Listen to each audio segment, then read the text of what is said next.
Welcome to the road to 1 million US dollars, and let's get right into the Bitcoin chart for today, starting on the 3-day time frame and then moving on to lower and lower time frames. As always, nothing in this video is my personal opinion. I am only sharing the unbiased technical analysis and nothing more. So we're going to start on this 3-day time frame, and notice how right here we still have this bullish divergence playing out, which is whenever you have lower lows in the Bitcoin price and higher lows in the RSI momentum indicator. Now typically this points towards us getting a break from all of this bearish price action we saw before that, and usually this plays out either in the form of some choppy sideways price action or potentially even some bullish momentum. And of course, over the past week or so we have seen a little bit of that bullish momentum playing out. For now, so long as we are not closing any 3-day candles below 86,000, then the base case expectation is that we will continue to either chop sideways or even get some bullish momentum on this 3-day time frame, of course. And like I said, while we did get some bullish momentum over the past week or so, notice how right here we are still in that same horizontal range that I showed you in my last video a couple of days ago. By the way, the reason why I didn't upload for a couple of days was because I was busy with exams in university. Now that I have finished all of that, I'm fully back to uploading every single day. Either way, for now you can see that we saw a strong rejection from this critical level of resistance sitting at around 94.5k, 0.6k, and anything in between here I still consider to be choppy sideways price action. If we actually start seeing a break above this 94.6k level, that is going to be yet another bullish signal on this daily time frame, and at that point we really need to start looking towards this 107.5k level for potential candle closes above here, because the bulls are back in control of the market. However, before I get too far ahead of myself, you can see that we actually saw a rejection here,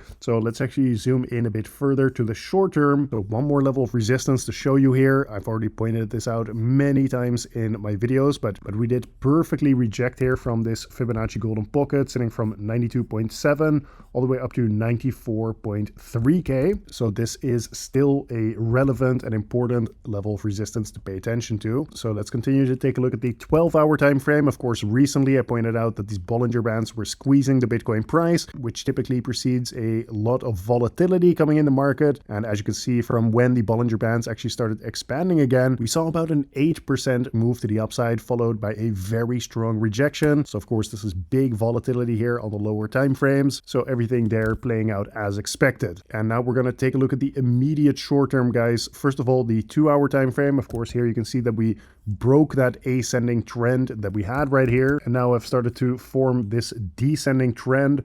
You can actually draw a couple of different trend lines. The first trend line to break currently has resistance sitting at around 91.1k. So I will just keep these in the lower time frame charts for now as some areas to pay attention to. But more importantly, on this 4-hour time frame, and this is really going to be integral for the overall market structure on the lower time frame right now, you can see that we were trading sideways here for quite a long time, but after the breakout we had right here and that big rejection from the Fibonacci golden pocket, so far the structure is actually still intact. Like for example, if we just break out, get a retest of this 90.1k all the way down to 89.8k level, then this could all be completely fine. Like for example, you see a retest of that level followed by a strong resumption to the upside, and everything could be completely fine. However, if we are now falling back inside this range, then as soon as we start breaking down below here, guys, that could be a bit of a warning signal on that lower time frame. One quick side note in terms of the RSI,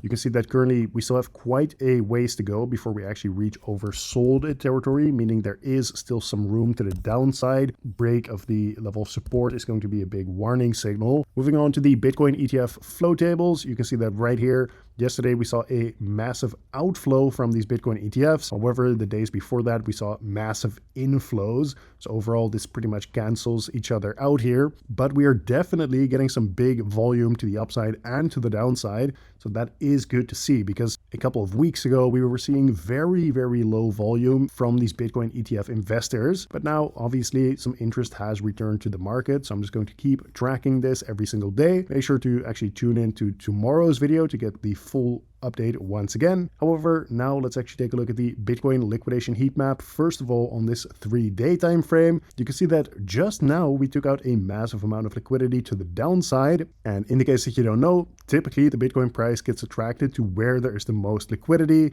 So right here, we took out liquidity to the downside.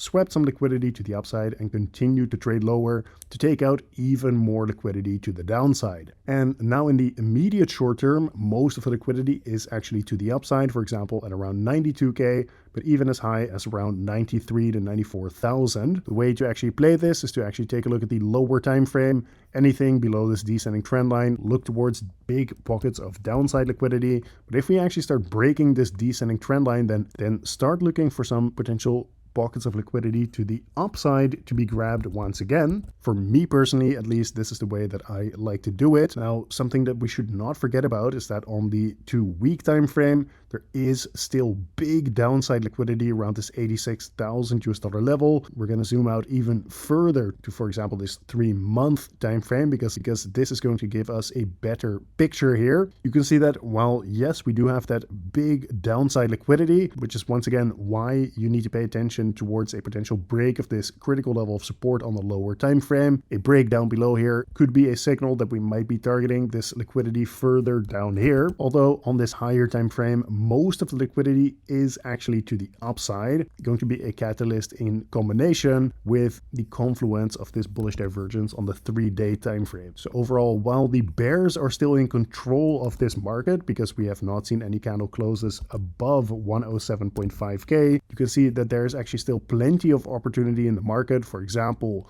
on this 3-day time frame, we are potentially starting to see a broader trend change coming up, although this isn't confirmed until we actually close candles above that 107.5k level. At the same time, there's of course plenty of opportunity on the lower time frames to be leverage trading on here because there is massive volatility in the market at the moment, which is exactly the type of environment that you need to be leverage trading. So either way, this has been today's market update. Thank you very much for watching once again, and I will see you tomorrow in the next one.